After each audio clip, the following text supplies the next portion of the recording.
ऑस्ट्रेलियाई opener David Warner ने कहा है कि रावलपिंडी टेस्ट की बेजान विकेट के बाद अब हम चाहते हैं कि कराची में बेहतर विकेट बनाई जाए। कराची में मीडिया से गुफ्तगू करते हुए डेविड वार्नर ने कहा कि रावलपिंडी की विकेट बेजान थी, लेकिन कराची में मैच से कबल कंडीशन का जायजा लेंगे और कराची टेस्ट में कितने स्पिनर्स खेलेंगे उसका मुझे इल्म नहीं है। हम ऐसा मैच चाहते हैं जिसमें बॉलर्स के लिए भी मौके हों। ओपनर बल्लेबाज ने कहा कि दौरे पाकिस्तान के हवाले से अब तक सब कुछ मुस्बत है और यहाँ बहुत प्यार करने वाले लोग हैं। पिंडी में तमाशाइयों ने भी हमें सपोर्ट किया। खेल के दौरान लुत्फ अंदोज होना चाहिए। तमाशाई खेल का सबसे अहम हिस्सा हैं, इसलिए उनके साथ एंजॉय करता हूँ।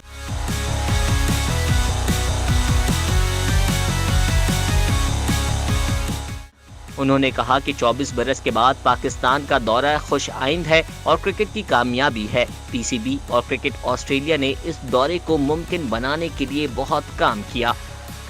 डेविड वार्नर ने कहा कि मैं स्पिन बॉलिंग पर राज करने वाले अपने हम वतन शेन वॉर्न जैसा बनना चाहता हूँ।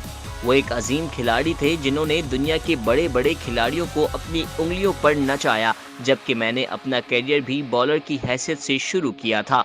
ओपनर बल्लेबाज का कहना था कि बदकिस्मती से जब पीएसएल होता है तो मैं इन दिनों इंटरनेशनल क्रिकेट खेल रहा होता हूं, इसलिए एक अच्छी लीग में शिरकत करना मुश्किल हो जाता है। Anjar Ahmed, Meta News, Karachi.